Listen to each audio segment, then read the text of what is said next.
الحمد لله نحمده ونستعينه ونستغفره ونؤمن به ونتوكل عليه ونعوذ بالله من شرور أنفسنا ومن سيئات أعمالنا من يهده الله فلا مضل له ومن يضلله فلا هادي له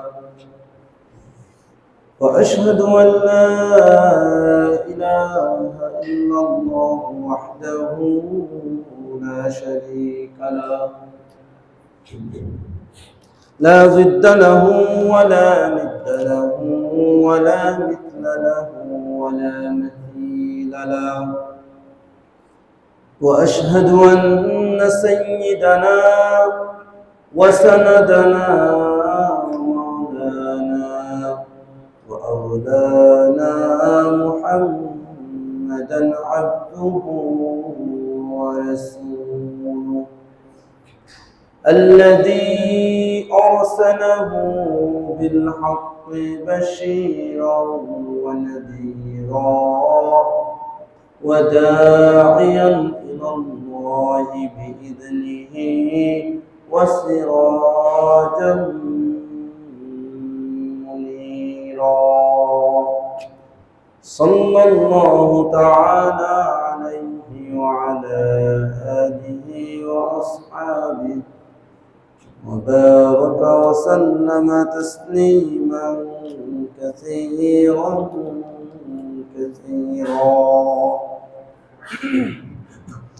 أما بعد فأعوذ بالله من الشيطان الرجيم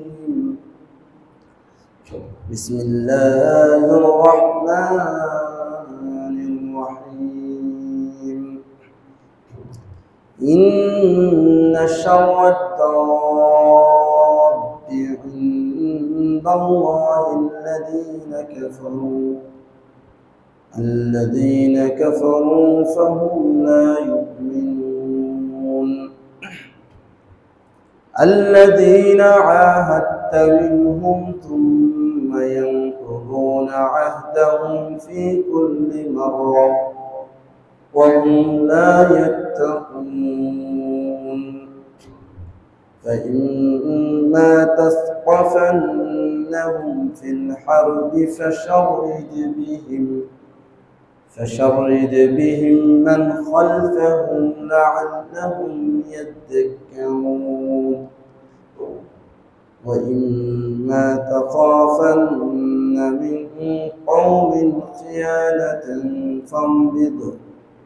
فانبذ إليهم على سواء إن الله لا يحب الخائنين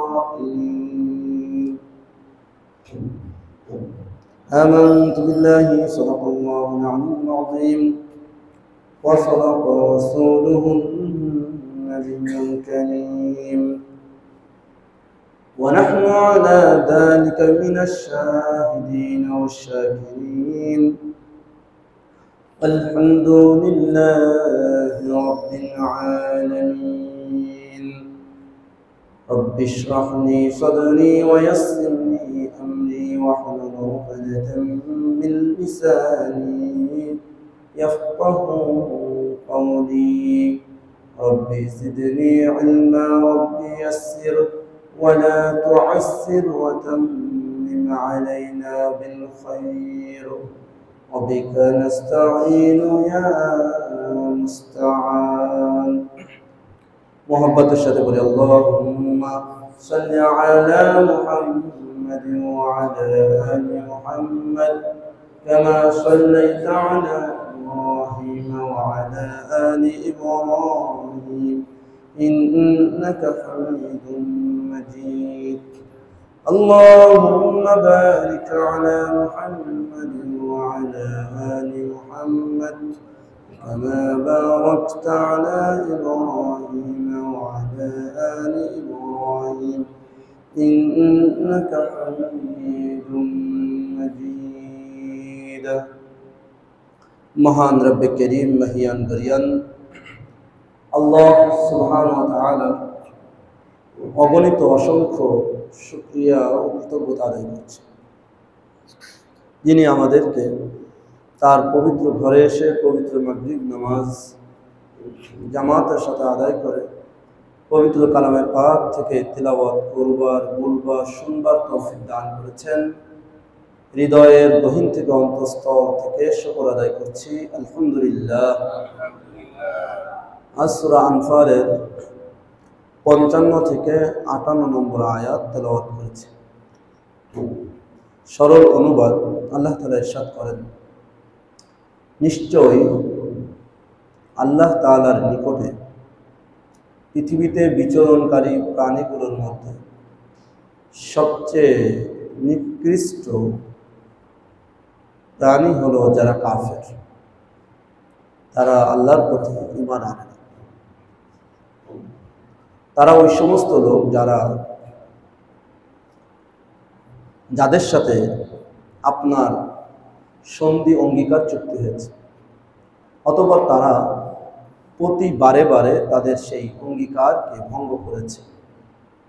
এরা তাকওয়া অবলম্বন করে না, আল্লাহকে ভয় করে না। যদি আপনি তাদেরকে কোনো যুদ্ধের ময়দানে পেয়েই যান, তাহলে আপনি তাদেরকে তাদের পিছন থেকে কঠোর শাস্তি দিবেন, যাতে করে তারা উপদেশ গ্রহণ করতে পারে। আপনি যদি কোনো জাতির সম্প্রদায়ের খিয়ানত, আত্মসাৎ, আমানতের বরখেলাফ ইত্যাদির আশঙ্কা করেন না, তাহলে আপনিও তাদের দিকে সমান নিক্ষেপ করুন। নিশ্চয় আল্লাহ তাআলা খিয়ানতকারীদেরকে পছন্দ করেন। এই আয়াতগুলি খুবই ইম্পর্টেন্ট, গুরুত্বপূর্ণ আয়াত এবং একটি বিশেষ গুরুত্বপূর্ণ পরিস্থিতির বিষয়কে এখানে উল্লেখ করা হয়েছে।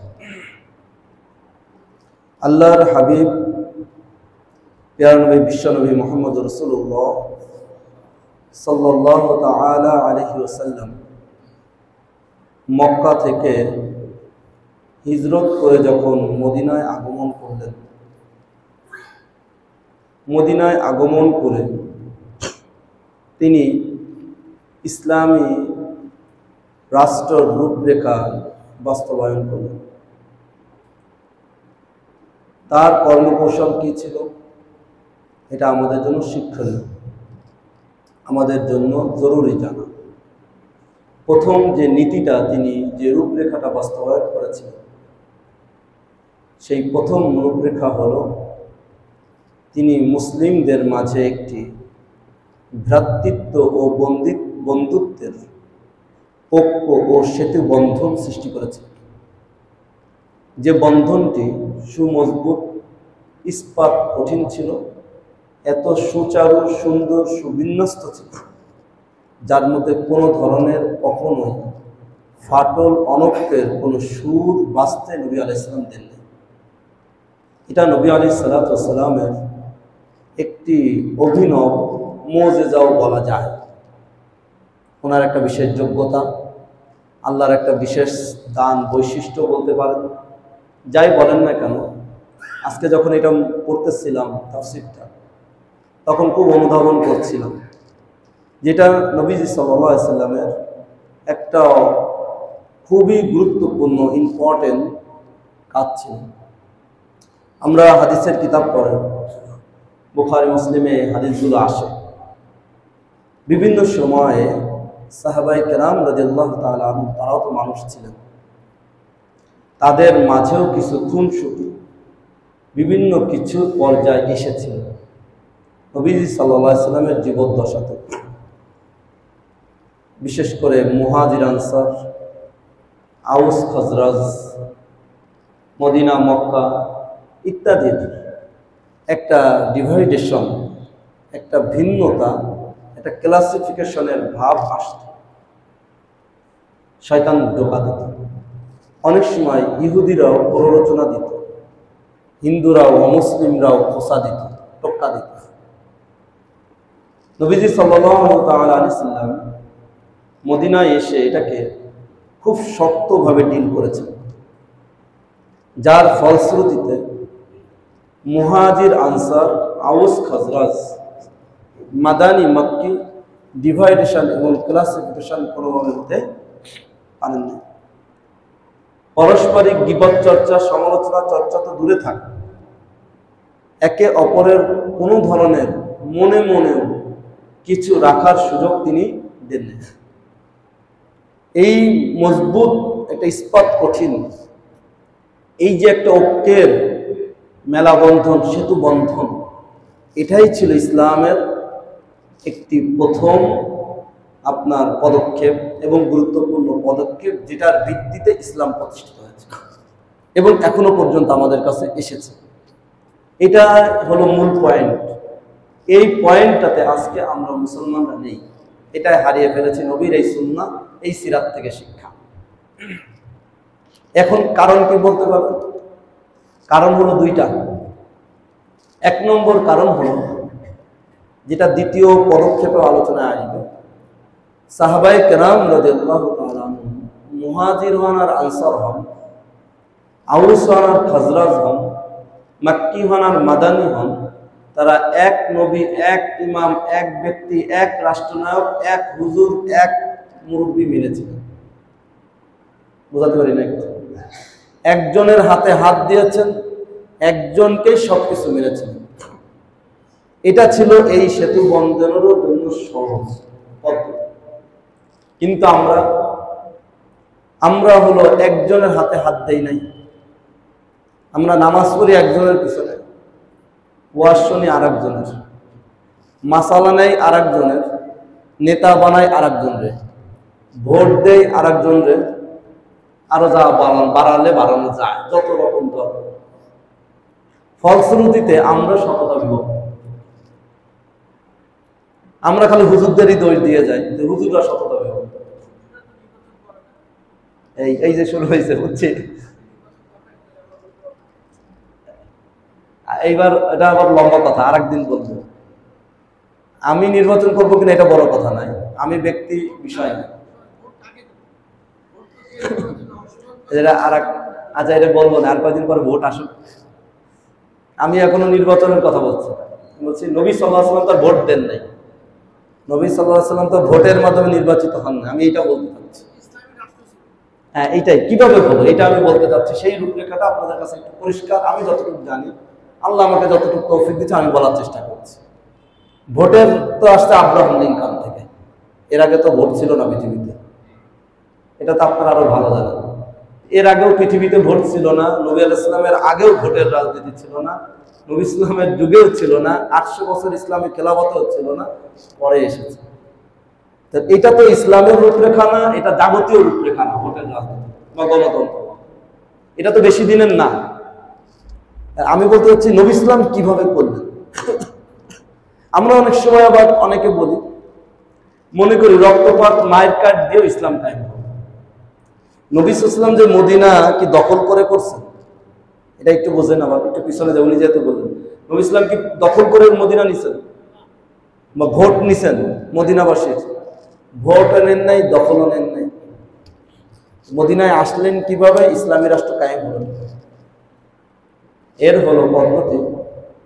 মক্কায় যখন নবী সাল্লাল্লাহু আলাইহি ওয়াসাল্লাম এবং সাহাবায়ে কিরাম নির্যাতন অত্যাচারের শেষ পর্যায়ে, অসম্ভব স্টিমরোলার চলছে, আল্লাহ রাব্বুল আলামিনের নির্দেশ ক্রমে, আল্লাহর ইচ্ছায়, আল্লাহ তো চাইবেন, সব পরিকল্পনা তো তিনিই করেন, মদিনার কিছু মানুষের দিলের মধ্যে আসলো মুসলমান হওয়া। এরা মক্কায় যে নবী ইসলামের হাতে কি করলেন? মুসলমান। মদিনার আনসারদের মধ্যে আগের থেকে ঐক্য ছিল, মদিনার আনসারীরা মজবুত ছিল আগের থেকে, এবং তারা এক নেতা হযরত সাদ বিন উবাদা রাদিয়াল্লাহু মানতেন। সাদ বিন উবাদা যা বলবে পুরো মদিনাবাসী তাই মানবে। এই কথাটা একটু মনে রাখেন। আমরা তো খালি হুজুরদের দোষ দিই, একটু মনে রাখেন, মিলায়েন এগুলোর সাথে, হুজুরদের সাথে। আমি আমাদের দায়কেও আমি মুক্ত বলতেছি না বা কখনো বলিও না, আমি বলছি একটু মিলান। আমাদের কি কোনো একটা সমাজ আছে যেই সমাজে আপনারাও এক নেতারে মানেন? বোঝেন এই কথা? যদি বলেন ইস্টার্ন হাউজিং, এখানে সমিতি, সভাপতি, সেক্রেটারিকে সবাই মানে, উনি যা বলবে তাই, রাত্রে পেলে দিন, দিনে পেলে রাত, কথার কথা। আমি ভালো খারাপ বলতেছি না, এইরকম একটা ইউনিটি পাওয়ার আমাদের নেই। একটু মিলান, দেখেন সূচনাটা কিভাবে হচ্ছে। নবীজি সাল্লাল্লাহু আলাইহি সাল্লামের কাছে আনসারী এই সাহাবীরা প্রথমে কিছু আসলো, অল্প সংখ্যক, 12 জন। কতজন? 12 জন এসে দুই পাহাড়ের মাঝখানে, খুব গোপন জায়গা, আরবদের কাছে গোপন জায়গা তখন ছিল হলো কি পাহাড়ের মাঝখানে, বা এক পাহাড়ের মাঝখানে, কেউ জানতে পারতো না, দেখতে পারতো না। এইখানে এই 12 জন এসে বায়াত হয়। কি বায়াত? প্রথমে ইসলামের, এরপরে বায়াত হয় নবী সাল্লাল্লাহু আলাইহি সাল্লামকে একক নেতা মানা, তার সমস্ত কিছু মেনে নেওয়া, তার সমস্ত নিরাপত্তা দেওয়া, মদিনায় যদি যান তিনি সমস্ত তার সাথে থাকার সহযোগিতা তারা বায়াত। কতজন? 12 জন। বুখারী শরীফের আমরা যেটাই পড়ি তার 2য় পৃষ্ঠা, আপনারা পড়লে হয়তো 3য় বা 4র্থ পৃষ্ঠায় এই হাদিসটা আছে, লম্বা। এই 12 জনের পরে, অনেক লম্বা ঘটনা, পরে আসে 40 জনের একটা বাহিনী। কোথার থেকে? মদিনার থেকে, 450 কিলোমিটার। সেই জমানায় কত কঠিন ছিল। এরপরে আসে 70 জন, 70 জনের গ্রুপ আসে। নবী সাল্লাল্লাহু আলাইহি সাল্লাম তারপর পূর্ণ আশ্বস্ত হতে পারেন নাই, 100 কেবল তো মদিনাতে 70 জন আসছে। বড় বড় মদিনার নেতা, যত শাখা প্রশাখা আছে তারাও এসে গিয়েছে। এরপর আল্লাহ রাব্বুল আলামিনের নির্দেশ আসছে, আল্লাহ তো জানেন, বললেন যান এবার। এটাও করতে 3-4 বছর মতন গেছে। এবার বোঝেন, লাভ দিচ্ছেন। আমরা তো যে অবস্থা এখন চলতেছে, কিছু হুজুর, কিছু খেজুর মুজুর সব মনে করছে কালকে বাংলাদেশের কালেমার পতাকা উঠবে। কিছু যারা রাজনীতিবিদ তারা মনে হয় কালকেই ক্ষমতায় আসলাম। কি বিভিন্ন জন বিভিন্ন কি আছে না ভাই? এমন একটা অবস্থা তৈরি হয়েছে এই 5 আগস্টের পর থেকে, সবার স্বপ্নগুলো খুব দ্রুত এগিয়ে গেছে, মানে অনেক বেশি অ্যাগ্রেসিভ হয়ে গেছে। আমরা কি এমন কিনা মনে হচ্ছে কালকেই সবকিছু সম্ভব। ওই একদিনে যে গণ অভ্যুত্থানটা পাল্টাই গেছে, লং মার্চটা একদিন এগিয়ে গেল, দেখে যে এটা হয়ে গেল, তাহলে মনে এইভাবে সময় একটা ইনফ্লুয়েন্স তো সৃষ্টি হয় আসলে একটা কারণে। দেখ ওটা আর এক দিক, এই বিষয়টা একটু দেখেন, খেয়াল করেন, এটার সাথে এই রূপরেখার সাথে আমাদের মিল আছে। আমরা কিভাবে খেলাফত কায়েম করবো? আমরা তো বলি নবীর তরিকায় চলবো, নবীর তরিকায় খেলাফত আনবো, নবীর তরিকায় ইসলামী শাসন ব্যবস্থা আনবো। তো নবীর এই তরিকায় কি আমরা আসি? কথা বোঝাতে পারি নাই? এই তরিকা নাই। 1 নম্বর, এই তরিকা আমাদের সমস্যা। 2 নম্বর, নবী ইসলাম যখন হিজরত করে আসলেন, যেহেতু ওই যে 70 জনের বায়াত তো সবার থেকে নিছে, বায়াত মানে হাতে হাত রেখে অঙ্গীকার করা। আজকের আলোচনা এটা নিয়ে লম্বা। আমাদের দেশে যদি এই অঙ্গীকার করে, ভিতরে আরেকজনের সেলফি তুলে ফেসবুকে দিবে বা সেভ দ্য পিপলে, ফেস দ্য পিপলে পাঠায়, অমুক মিডিয়া তমুক মিডিয়া, এই দেখ আমি নিয়ে আইছি, এরা কিন্তু এই যে যাচ্ছে। বুঝাতে পারি না কথা। এখন এর এই বায়াত মুনাফিকি বায়াত। কি কথা বোঝেন? আমাদের সাথেও মেশে চলে, হুজুরদের সাথে ভিডিও বয়ানও শোনে, কিন্তু আবার ভিতরে মুনাফিকি রাখে। বোঝেন না কথা? এগুলো সব আমরা বুঝি, আমরা যে বুঝি না তা। এইভাবে ইসলাম আসবে না, এই জন্য আসতেছে। এ দেশে ইসলাম মুসলমান নষ্ট হয়েছে মীর জাফরদের দ্বারা, সব ক্ষেত্রে, শুধু এ দেশেও না। আমাদের ইসলামী খেলাফত যে নষ্ট হলো, 800 বছরের ওসমানী খেলাফত ধ্বংস হলো কার দ্বারা? কার দ্বারা? মক্কার গভর্নরের দ্বারা। প্রথম মক্কার গভর্নর ব্রিটিশদের সাথে আতাত করে এবং সেই খেলাফতের এই বায়াতকে ভঙ্গ করে। নবী সাল্লাল্লাহু আলাইহি ওয়াসাল্লাম এত কঠোর বলেছেন, কেউ যদি বায়াতকে ভঙ্গ করে তাকে হত্যা করো। এই বায়াত কিন্তু পীরের বায়াত কই নাই, আবার বুঝুন, এটা কি ইসলামী রাষ্ট্র প্রতিষ্ঠার বায়াত। এটা যদি কেউ ভঙ্গ করে তাহলে কি করতে হয়? হত্যা করতে হয়। কেন? এটা ভঙ্গ করলো মানে পুরো রাষ্ট্রকে সে নষ্ট করে দেবে, এই চেইন অফ কমান্ডকে সে নষ্ট করে দেবে। এবার বুঝেন, মক্কার গভর্নর পরে করে মদিনার গভর্নর। এইভাবে বাদশাহ আব্দুল হামিদ, খলিফা আব্দুল হামিদ তুরস্কে চলে যায় আর এদিকে হেরে যায়। মক্কা মদিনা যখন দখল হয়ে যায় তখন তার কিছু থাকে না, মুসলমানদের প্রাণ কেন্দ্র। সারা বিশ্বে খলিফার বিরুদ্ধে ব্রিটিশদের আন্দোলন করা বা তুলে ধরা অনেক সহজ হয়। ইউনিটিটা অনেক বড় যায়। এই জন্য আল্লাহ তাআলা বলেছেন ওয়াতাসিমু বিহাবলিল্লাহি জামিআন ওয়া লা তাফাররাকু, তোমরা আল্লাহর রশিকে ইউনিটি একসাথে মজবুত ভাবে আঁকড়ে ধরো, বিচ্ছিন্ন হয় না। আজকে আমরা মুসলমান শতদা বিভক্ত। আজকে আমাদেরকে বাংলাদেশি বোঝানো হচ্ছে জাতীয়তাবাদ না, মুসলমানদের ইউনিটি হবে ইসলামী জাতীয়তাবাদের। ইসলামী জাতীয়তাবাদ কি হবে? ইসলামী জাতীয়তাবাদ কি সৌদি আরবের জাতীয়তাবাদ? এটা আর এক মেহনত চলছে, সৌদি আরবের জাতীয়তাবাদ না। ইসলামী জাতীয়তাবাদ ফিলিস্তিনের জাতীয়তাবাদ। ইসলামী জাতীয়তাবাদ কি আফগানিস্তানের জাতীয়তাবাদ না। ইসলামী জাতীয়তাবাদ হলো ইন্নানি মিনাল মুসলিমিন, আমি মুসলিম।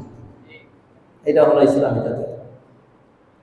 এই জাতীয়তাবাদ হলো ইসলামে বৈধ। এর বাইরে যত ন্যাশনালিজম আছে, জাতীয়তাবাদ আছে, সব হারাম, কুফরি। এটা আবার বলতে পারেন কি কইলেন হুজুর? অনেকে জানি গণতন্ত্র, ক্যাপিটালিজমকে কুফরি এবং হারাম, এটা জানি না। আপনার যদি মন মানসিকতা ইসলামকে ওভারটেক করে, ইসলামকে উপেক্ষা করে আপনি অন্য কোনো জাতীয়তাবাদ বা ন্যাশনালিজমকে প্রাধান্য দেন, এটাও কুফরি, ইসলাম বিরোধী, হারাম। সেটা কিরকম? এটা একটু বুঝতে আপনাদের হয়তো কষ্ট বা মেনে নিতে কষ্ট হবে, কিন্তু মানতে হবে, এটা শরিয়ার বিধান, এটা আমার কথা। আমরা সবাই মুসলিম। এখানে যে আছে আমাদের মূল পরিচয় কি? মুসলিম। এটা কোরআনেও আছে, হাদিসেও আছে, সাম্মাকুমুল মুসলিমিন, মুসলিম হতে হবে। এই মুসলিম পরিচয় সবাই হতে হবে। নবী সাল্লাল্লাহু আলাইহি ওয়াসাল্লাম আল মুসলিমুন কা জাসাদিন ওয়াহিদিন, সারা দুনিয়ার মুসলমান এক শরীরের মতো। ডান হাত ডানপন্থী, বাম হাত বামপন্থী আমার শরীরের, নাকি? বুঝলেন এই কথা? নাকি সব একপন্থী? একপন্থী। আমার শরীরের যতগুলো অঙ্গ আছে সবাই এক দলের লোক না বিভিন্ন দলের লোক? এক দলের লোক, যদিও প্রত্যেকের কাজ রুচি আলাদা। কি হাতের রুচি তো জিহ্বার রুচি এক না, বা কাজও এক নয়, চোখের কাজ আর কানের কাজ এক নয়, স্থানও এক নয়। এক একজন এক এক দেশে বাস করতেছি না, তাহলে আমার পুরো শরীরটা কি এক দেশ? এক একজন এক এক দেশায়। আবার এক একজনের ভাষাও কিন্তু ভিন্ন। চোখের ভাষা আছে না নাই? কি আমাদের চোখে চোখে হয় না? পরে না চোখের পলক, ও চোখের মধ্যে অনেক কিছু আছে। কি শুরু তো চোখ দিয়েই হয়, এই জন্য আল্লাহ চোখকে হেফাজত করতে বলছে। চোখের ভাষা বলে না, তুই আমার চোখের ভাষাটা বুঝলি না। কি ইশারার ভাষা আছে না, মাথা নাড়ানো, এরকম ভাষা আছে না নাই? তাহলে প্রতিটা অঙ্গের ভাষা আছে, প্রতিটা অঙ্গের বর্ণ আছে, কালার আছে, রং। চোখ কালো কালো কি আছে কিনা? কিন্তু এই কালো চোখ হইলে এর পলকের মধ্যে কিন্তু অনেক স্বাদ আছে না নাই? কি বোঝা নেই? চোখে চোখে যদি মিল হয় প্রিয়জনের সাথে, স্বাদ আছে না নাই?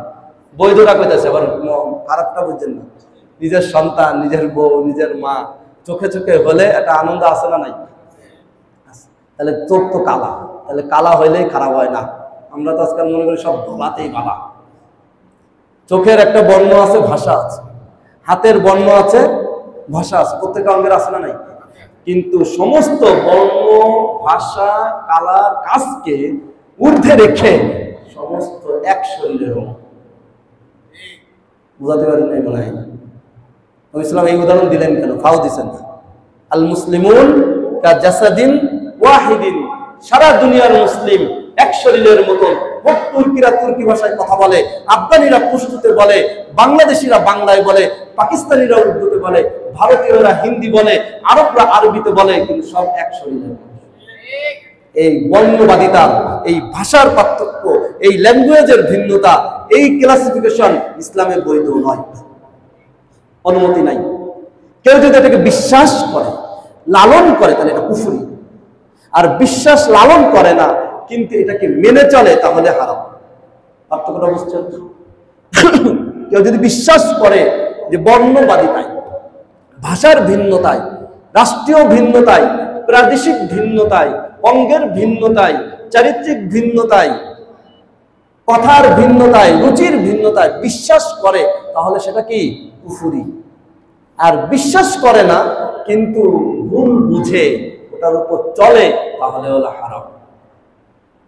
বুঝাতে পারছি কথা? ভাষার জন্য, বর্ণবাদিতার জন্য মুসলিমদের ডিভাইডেশন করা এটা বৈধ নয়, হারাম। বুঝলেন এই কথা? আমরা আর সৌদি আরব আরবি আর বাংলার কারণে দুই ভাগ হবো, এটা ইসলামে বৈধ নেই। চোখ কালা আর দাঁত সাদা, তাই কালা আর সাদা দুই ভাগ করে দেবো, এটা যাবে না। তাহলে তো দাঁতও যাবে, চোখও যাবে, দেখতেও পাবো না, খাইতেও পারবো না। বুঝাতে পারি না এই কথা?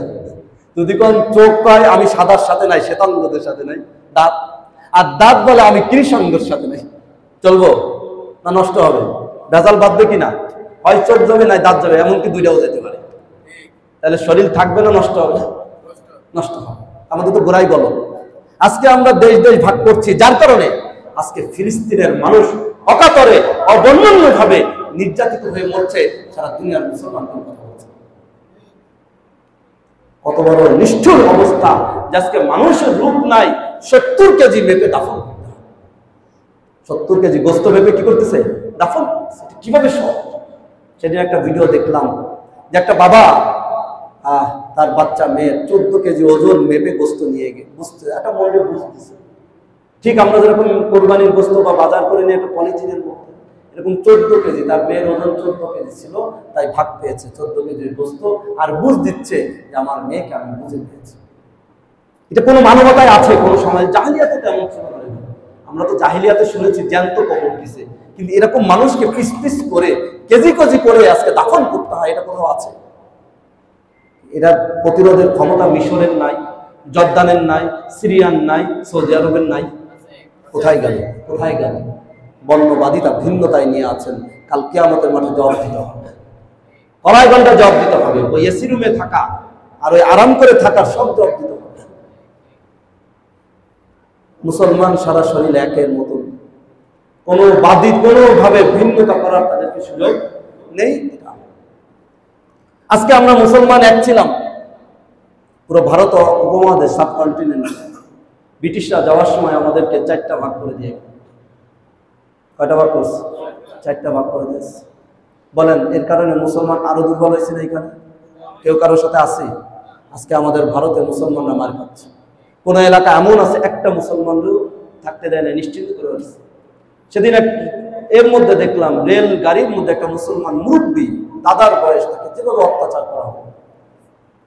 মুসলমানদেরকে জোর করে জয় শ্রীরাম বানানো হচ্ছে। এর থেকে আর অত্যাচার কোথায় চান? নির্যাতন কোথায় চান? নিপীড়ন কোথায় চান? এগুলো হচ্ছে কেন? আমরা মুসলমানরা এক থাকতে পারি। এই জন্য নবীজি সাল্লাল্লাহু তাআলা আলাইহি সাল্লাম মদিনায় এসে কে মক্কি কে মাদানী, ভালো করে এটা বোঝার বিষয়। কে মুহাজির কে আনসার।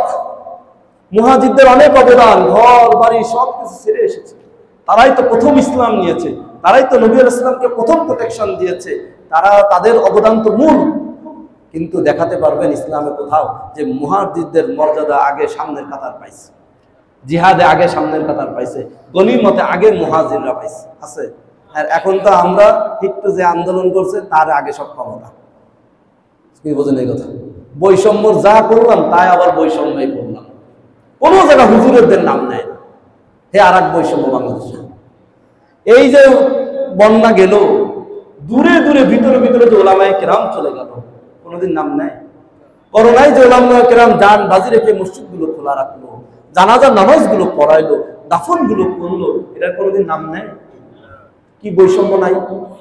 হুজুরদের তো আপনি বৈষম্য করেন, ইজ্জত দেওয়া, মান দেওয়া, ক্ষমতা দেওয়া, নেতৃত্ব দেওয়া তো দূরে থাকে, কিন্তু চান হুজুরা সব কামাই খাটাই দিক। আজকে আমি যাই গণভবনে বসে যাই, ডক্টর ইউনূসের এক থাপ্পড় দিয়ে বসাই যে আমি বসে যাইছি, আর এত সহজ নাকি?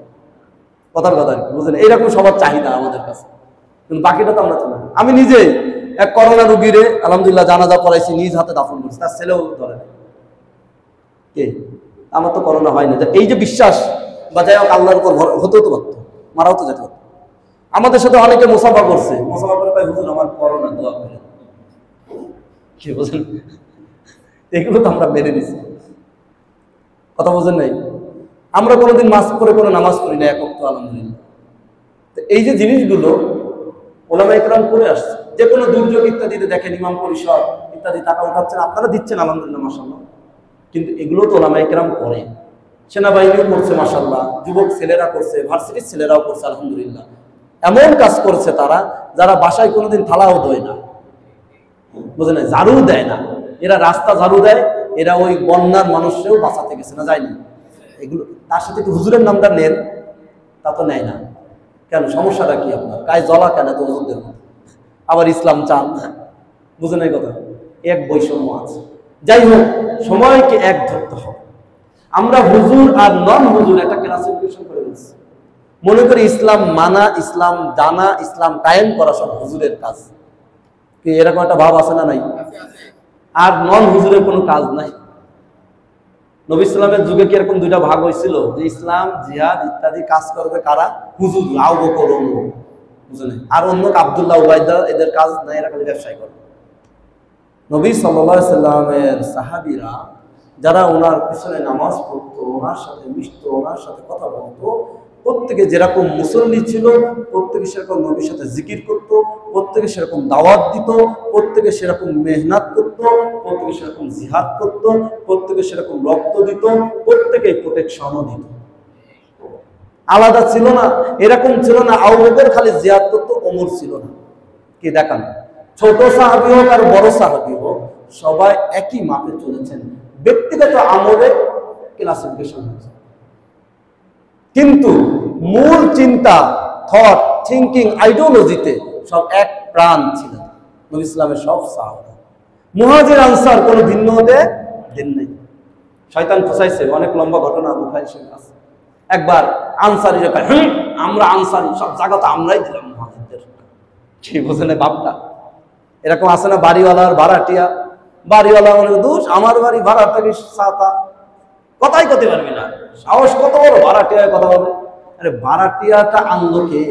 আল্লাহ তো, নিয়ামত তো আপনার, এই জন্যই তো ভাড়াটা পাইতেছেন মাইনা ফর, নাহলে তো 6 তলা বসায় রেখে 2 কোটি খরচ করে মাছি মারা লাগতো। এরপর আসেন, ভাড়াটিয়া যে ভাড়া থাকে, সে ভাড়া দেয় কিসের বিনিময়ে? আপনার একটা সার্ভিস গ্রহণ করে। তাহলে সার্ভিসটা তো সে ফাও নেয় না, কি দেয়? পয়সা দেয়। তাহলে আপনি উত্তম হইলেন কেমন? ইসলামী শরিয়াতে কোনো কন্ট্রাক্টের মধ্যে, এগ্রিমেন্ট, চুক্তির মধ্যে 2 পক্ষ 2 জন সমান, কেউ উত্তম নয়। বোঝাতে পারি নাই? 2 পক্ষ। আমি একটা রিক্সায় উঠলাম, এটা বলা যাবে না আমি হুজুর তাই উত্তম রিক্সাওয়ালা নিছি, আমি আর সে এখন সমান। এই দিক থেকে, এই কন্ট্রাক্টের দিক দিয়ে আমি আর সে সমান। কারণ আমি পয়সা দিচ্ছি, সে তো শ্রম দিচ্ছে। তার শ্রম না থাকলে কিন্তু আমার এই যত পয়সায় থাক, করোনায় দেখা গেছে না, গাড়ি পাওয়া যায় না, রিক্সা পাওয়া যায় না, কি অক্সিজেন পাওয়া যায় না, পয়সা কোটি কোটি, কার্ডেও আছে, ব্যাংকেও আছে, পকেটেও আছে, সব ভরপুর, কিন্তু কি পায় না? কিচ্ছু নাই। কি আছে না নাই? তাহলে এটা নিয়ামত বুঝাইছে না? ইসলামী শরিয়াতে এটা নাই। বরং হযরত নবীজি সাল্লাল্লাহু আলাইহি ওয়াসাল্লামের আদর্শ, সাহাবাদের আদর্শ হলো যে তোমার তাদেরকেও মর্যাদা বাড়ায় দেওয়া। অধিকার সমান দিয়েছে, কিন্তু একটু তাদেরকে কি, তারা এটা বুঝতে না পারে যে আমি একটু কি নিচু মানুষ, আমার সাথে একটু মনে হয় নিচু ভাব করে, এটা যাতে বুঝতে। আমাদের বাসায় কাজের মহিলা খাটে বসতে দেয়, আমাদের সাথে কোথাও যদি কোনো ড্রাইভার ইত্যাদি যে আমরা একসাথে পাশে বসে খাওয়াই। একদিন এক সফরে দোহারে গেছি, আমি আর আমার উস্তাদ, এক মাদ্রাসার প্রোগ্রাম। সেখানে ড্রাইভার সাহেবকে ডেকে নিয়ে পাশে বসাই খাইছে। আসার পথে ড্রাইভার গাড়ি চালায় আর চোখের পানি ছেড়ে দিয়ে বলে, হুজুর নিজের ছেলেরে তো আলেম বানাবো, সারা দুনিয়ার মানুষকে দাওয়াত দেবো আলেম বানানো, কেন? কি বয়ান শুনে? বলে না হুজুর, আজকে 20-25 বছর গাড়ি চালায়, কোনোদিন কেউ পাশে বসায় খাওয়ায় নাই। বুঝলেন? কোনোদিন পাশে বসায়। ড্রাইভারের মনে করে যেন মানুষ মানুষ না, এ মানুষ না, নাকি বলুন? বুঝেন এই কথা? পাশে বসায় খালি কি ইজ্জত যাবো? যায় কিছু মানুষ। আরে ভাই, এবার যে ছাত্র জনতা পাহারা দিছে, রাস্তা বের করছে না, যে গাড়ির পিছনে লাগেজের মধ্যে কাজের মেয়েরে বসে রাখছে, কি না নাই? আমি নিজে একবার বাড়ির থেকে আসার সময় রেলে উঠছি, পুরাটা এই যে আমার খুলনা থেকে ঢাকা 12 ঘন্টা প্রায় লাগে রেলে। আগের কথা বলছি, এখন অনেকদিন চলি না। পুরো 12 ঘন্টা পথে আমার সামনে দাঁড় করানো ছিল সেই কাজের মেয়েটা। বুঝলেন নাই?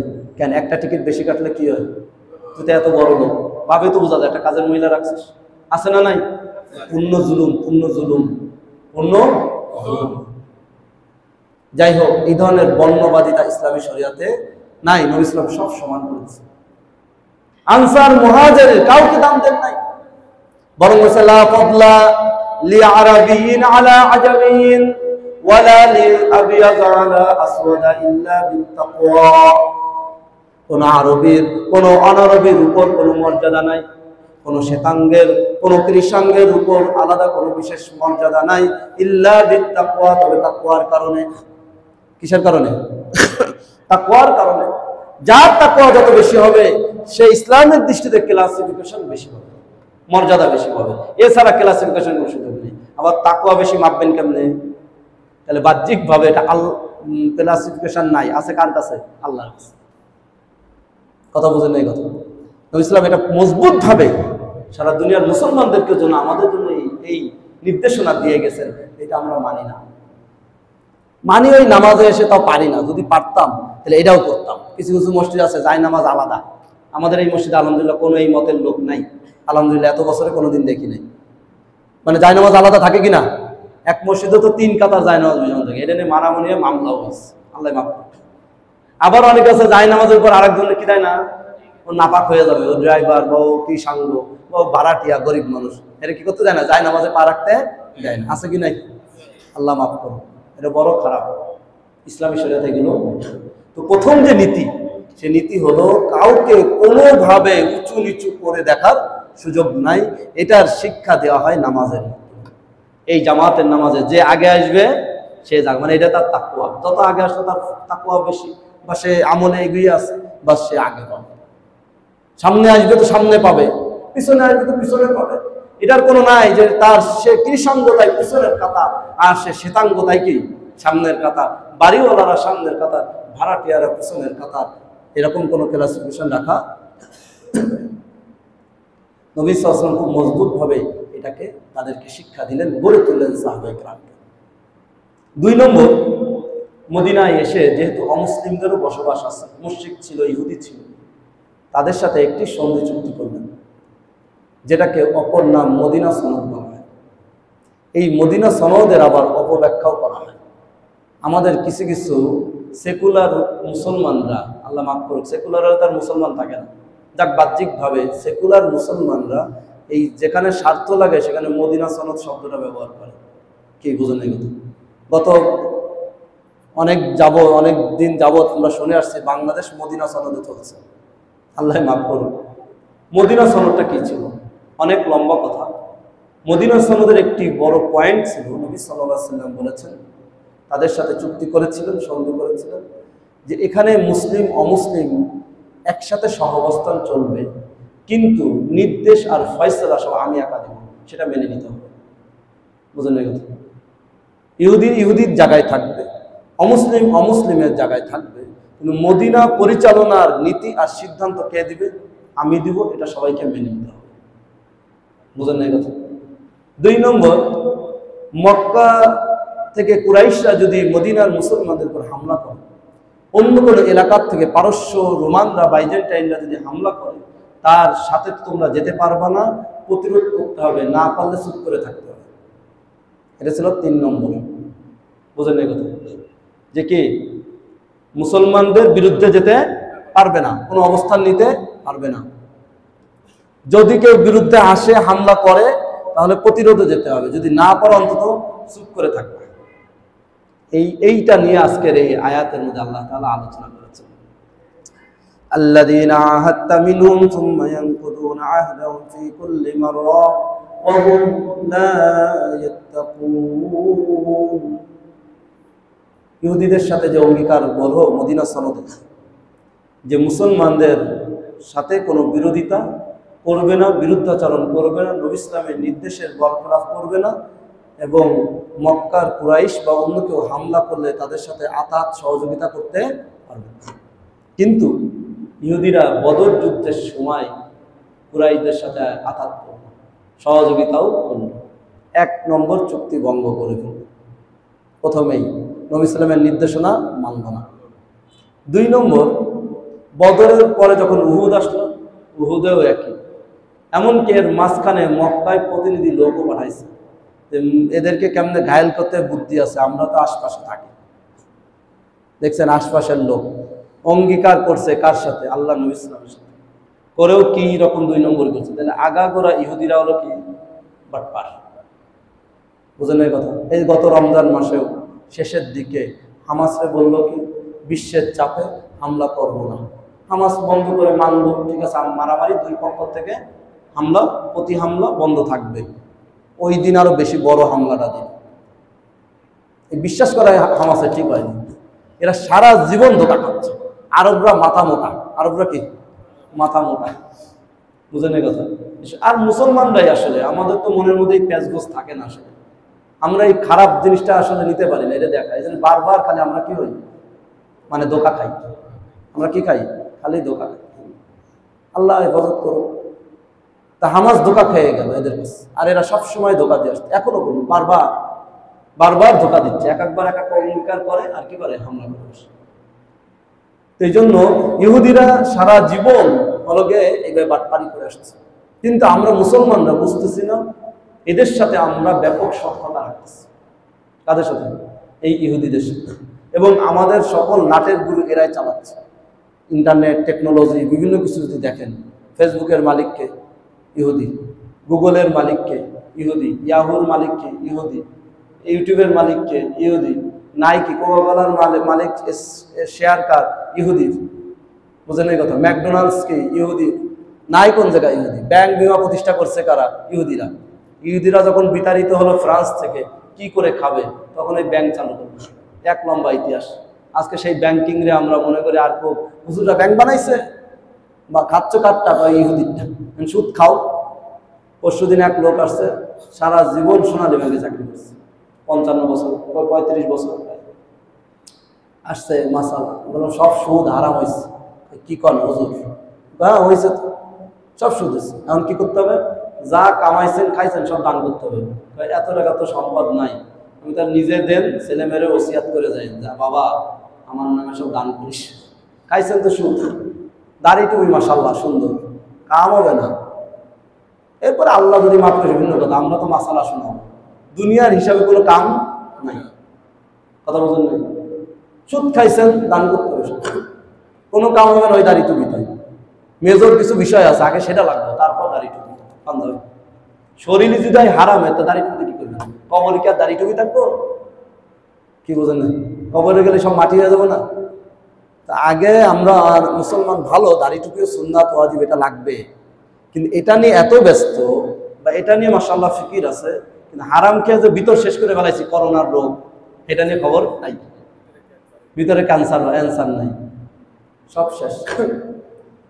কথা বোঝেন নাই? কথা সমাজটাতে এইভাবে চলছে।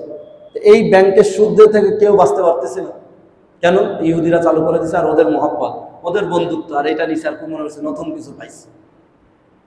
মানুষ এত বোকার বোকা, যারা ব্যাংকে সুদ খায়, এরা দুনিয়াও ধোকা খায়। কি ধোকা? আপনি 1 লাখ টাকা ব্যাংকে রাখছেন, 15 বছর রাখলেন, আল্লাহ মাফ করুক, সুদ পাইলেন 1.5 লাখ, এই তো। বুঝলেন এই কথা? পাইলেন 2 লাখ। 15 বছর পরে 1 লাখ টাকা মুদ্রাস্ফীতি হয়ে কয় লাখ হয়? কি কথা হয় না? হ্যাঁ, কয় লাখ হয়? 50 লাখ হয়, 50, 20,000 হয়ে যাবে, 10,000 হয়ে যাবে। বুঝেন নাই কথা? তাহলে 1 লক্ষ টাকা 15 বছর পরে আপনার 20-30 হয়ে যাচ্ছে, আপনি পাইছেন 1.5 লাখ, খুব খুশি। কি কথা বলছেন? মানে আগে আপনি 1 লাখ টাকা যে সমস্ত জিনিস কিনতে পারতেন না, আগে 20,000 টাকায় যা কিনতে পারতেন, সেটা কিন্তু এখন কত লাগে? 1 লাখ। তাহলে আগে 1 লাখ টাকায় যে জিনিস কিনতে পারতেন, সেই জিনিস কিনতে লাগবে কত? 3 লাখ, নিম্নে 3-4 লাখ লাগবে। কিন্তু আপনি তো 1.5 লাখ পেয়ে খুব খুশি, 50,000 সুদ পাইছে। এবার ইহুদিদের বুদ্ধি দেখেন, আপনার কি ভূগোলটা বুঝাইল? কি ভূগোল বুঝাইছেন আপনার? আপনি তো 50,000 পেয়ে বা 1 লাখ 2 লাখ পেয়ে কি খুব খুশি, ডবল পাইছি 10 বছরে, 15 বছরে। এদিকে যে মুদ্রাস্ফীতি হয়ে ও এই টাকা খাটায় যে কি করছে, কত লাখ বানায় ফেলছে, কত কোটি বানায় ফেলছে, খবর আছে? কথাটা বুঝাতে পারি না। আচ্ছা, লাভ বাদ দিলাম। ব্যাংকগুলোতে যে আমরা কষ্ট অর্জিত 10 টাকা, 15 টাকা, 20 টাকা, 100 টাকা, 200 টাকা, 1000 টাকা, 2000 টাকায় তো জমাই, বেশিরভাগ তো এমনই। 1 কোটি জনগণ যদি 1000 করে জমায়, কত হয়? হ্যাঁ, বলতে পারে না, হিসাব এটাও পারেন না। 1000 কোটি, 1 কোটি 1000 করে জমালে কত হয়? 1000 কোটি। খেলা কথা, 1000 কোটি অনেক টাকা কিন্তু। দেশে আছে কত 16 কোটি 18 কোটি মানুষ, নিম্ন হলো ব্যাংকে টাকা রাখে 10 কোটি ধরেন, আচ্ছা বাদ দিলাম, কমপক্ষে 2-4-5 কোটি তো রাখে, মানে গড়ে যেভাবেই হোক টাকা তো যায়। 5 কোটি মানুষ যদি 1000 করে রাখে 5000 কোটি এক ব্যাংকে জমা হলো কত আছে। এই টাকাটার ইনভেস্ট নেয় কে? আমি আপনি এই গরিব গুলারা না, বোঝে নাই না বড় বড়রা, বসুন্ধরা, এই নাবানা, ওই RFL, হ্যান ত্যান, এরাই তো স্কয়ার, এরাই নেয় না, নিয়ে বড় লোক এরাই হয়। আর আমি আপনি ওই যা পাই পরে 1 লাখ হয়ে গেছে 20,000, বুঝেন নাই? এরা হেলিকপ্টারে চড়ে আর পাট লয়, আর আমাদের কয় খয়রাতি। টাকাটা কে খয়রাতি আসলে বুঝাতে পারি নাই। খয়রাতিটা কে? তোরাই তো খয়রাতি, না বুঝাতে পারি নাই, হিসাবটা বোঝেন নাই।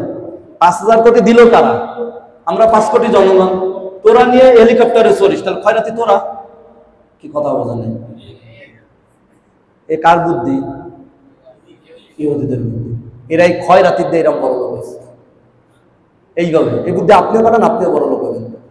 ভাই করতে যায় না, মাপসাই তো আছে, কয়দিন পরে থাকবো না। এখন দেখতেছেন না থাকে।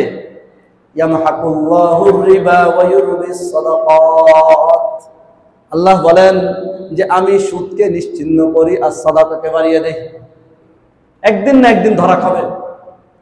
হযরত মা'মার রাহিমাহুল্লাহ বলেন, তাফসীরের কিতাবে লিখেছে, একটা সুদের ধ্বংস হতে আল্লাহ তাআলার নিজাম অনুযায়ী 40 বছর লাগে। কত বছর আল্লাহ করেন? এই জন্য আমরা দেখতে পাই না, অনেক সময় মরে যাই, কই দেখলাম না। একটা সুদের সমাজকে বা সুদী কোন সিস্টেমকে আল্লাহ ধ্বংস করেন কত বছরে? 40 বছর। বুঝেন না এই কথা? এই জন্য আমরা দেখি না, আমরা সবাই রাতে রাতে চাই, আজকে দেখ কালকে দেখবো ব্যাংক ধ্বংস হয়ে গেছে সব। বুঝেন না এই কথা? এইভাবে সুদকে আল্লাহ ধ্বংস করেছে। এরা যে 5,000 কোটি নেয় সুদ ভিত্তিক, নিয়ে এরা মরে, দিতে পারে না। কি পারে দিতে? দেখেন এরা দিতে পারে না, পরে দেউলিয়া। যত বড় লোক তত বড় ঋণী, যত ধনী তত ঋণী, তত বড় দেউলিয়া। একটারও পিডাইলেও এই ঋণ পরিশোধ হবে না। এই যে দেশ থেকে যে একটা পালাইছে 1.5 লক্ষ কোটি টাকা নিয়ে, সব বিক্রি টিক্রি করলেও 50,000 কোটিও হবে না, বাকি 1 লক্ষ কোটি করতে আনবেন, এর পিডাইলেও আনতে পারবেন। কথা বলতে এবার বোঝেন, এইভাবে ইহুদিরা বড় লোক হয়েছে। আর আমাদের কয় হুজুররা কি করলো, মুসলমানরা কি করলো? আরে মুসলমানরা তো এটাই করেছে যার দ্বারা তোমাদের টাকাকে অন্যায় ভাবে তারা পাচার করে নাই, অন্যায় ভাবে মেরে দেয় নাই, আত্মসাৎ করে বড় লোক হয় নাই। যতটুকু পেরেছে গায়গত খেটাই ততটুকু পেরেছে। আর ইহুদিরা তো তোমার আমার টাকাকে চুরি করে, বাটপারি করে, শয়তানি করে এইভাবে মেরে বড় লোক হয়েছে। বোঝেন নাই কথা? এই হিসাব শুনছেন কোনদিন? তো বুঝবেন কেমনে? এই হুজুরদের কাছে আছে এইসব, এগুলো আমরা পড়ি পড়াই। বুঝলেন না কথা? এই বিজনেস পলিসি আমরা পড়ি পড়াই। আমরা তো জানেন না, সব ভূগোল বুঝতেছেন। আরে কত বড় কোম্পানি, কত কিছু আমাদের দিচ্ছে, হুজুররা তো এগুলো কিচ্ছু দিচ্ছে না। ওই RFL তো চাকরি করে পেট চলতেছে, হুজুররা তো আমার পেটের দিক তাকায় নাই। কি বোঝেন না? ওই বসুন্ধরাই তো আমার খানা দিচ্ছে, হুজুর কোনোদিন একটা চাকরির ব্যবস্থা করছে? আমি যে ইঞ্জিনিয়ার হয়ে বসে আছি, হুজুররা আপনাকে এই 2 নম্বরই খানা, এই জাতির সাথে প্রতারণার খানার ব্যবস্থা করবে না। বোঝেন না এই কথা? এগুলো প্রতারণা নয়? আর যারা এই সমস্ত কোম্পানিতে চাকরি করে তারা তো প্রতারকদের সহযোগিতা করছে। আপনার এই যে সিস্টেম, এই পুরা সিস্টেম যে এই যে দুনিয়ায় চলতেছে, অর্থনৈতিক ফাইন্যান্সিয়াল ইকোনমিক্যাল যে সিস্টেমটা, ইহুদিদের চরম এক ধোঁকাবাজি সিস্টেম, পুরাটাই ফ্রড ইকোনমিক্স। আমরা কিচ্ছু বুঝতেছি, বোয়াবাজি। এটা আরো অনেক লম্বা কথা আছে, সময় লাগবে। এই যে কাগজি নোট, এটা একটা ফ্রড। পরশুদিন এটা লালমাটি এক মাদ্রাসায় 2 ঘন্টা এটার উপর বক্তব্য দিয়ে আসছে। কাগজি নোট যে ফ্রড ব্যাংকিং, ফ্রড ইকোনমিক্স এর উপর আমরা ভেসে আছি। বুঝলেন? আমাদের একটা কাগজ ধরাই দিয়ে তারা ইকোনমিক্স চালায়। এটা আমার বুঝাইতে 2 ঘন্টা লাগবে, লম্বা আলোচনা। আমরা বুঝতেছি না। এই জন্য আল্লাহ তাআলা, যাই হোক, ইহুদিরা সবসময় অঙ্গীকারকে ভঙ্গ করে আসছে, তারা চরম বাটপার। আল্লাহ তাআলা বলেন, আল্লাযীনা হাত্তা মিনহুম সুম্মা ইয়ানকুরুনা আহদাহুম ফি কুল্লি মাররা। প্রতিবার তোমরা এরকম ভঙ্গ করো, বদরে করেছো, উহুদে করেছো। একের পর এক যুদ্ধ আসে, একের পর এক মুসলমানদের উপর হামলা আসে, সেখানে ওয়াদা ভঙ্গ করে ওদের সাথে যোগ দাও। ওয়াহুম লা ইয়াত্তাকুন। আল্লাহ বলেন আসলে এরা তাকওয়া অবলম্বন করে না, আল্লাহকে ভয় পায় না। যদি ভয় পাইতো, তাকওয়া থাকতো, তাইলে তো মুসলমানই হতো। আর অঙ্গীকার ভঙ্গ, এই জন্য আল্লাহ বলছেন ইন্না শাররাদ দাওয়াবি ইনদাল্লাহ, এরা হল আল্লাহর কাছে পৃথিবীতে যত বিচরণকারী প্রাণী আছে তার মধ্যে সবচেয়ে নিকৃষ্ট এবং খারাপ।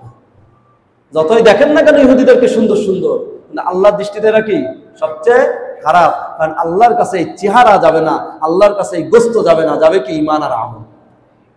নাকি কবরের চেহারা অনুযায়ী গোস্ত অনুযায়ী দিব, তাহলে তো আমার থেকে উনি আগে নাজাত পেয়ে যাবে, আমি শেষ। কথাটা গোস্তর দিক দিয়ে যদি মাপা হয়, কে বুঝেন এই কথা? গোস্তর দিক দিয়ে যদি মাপা হয় তাহলে কি শেষ। চিকুন যারা তারা কেউ জান্নাতে যাবে না, চেহারা খারাপ যারা এরা জান্নাতে যাবো না, যারা অসুন্দর কালা এরা জান্নাতে যাবো না। নাকি যাব? কে যাবো তাহলে?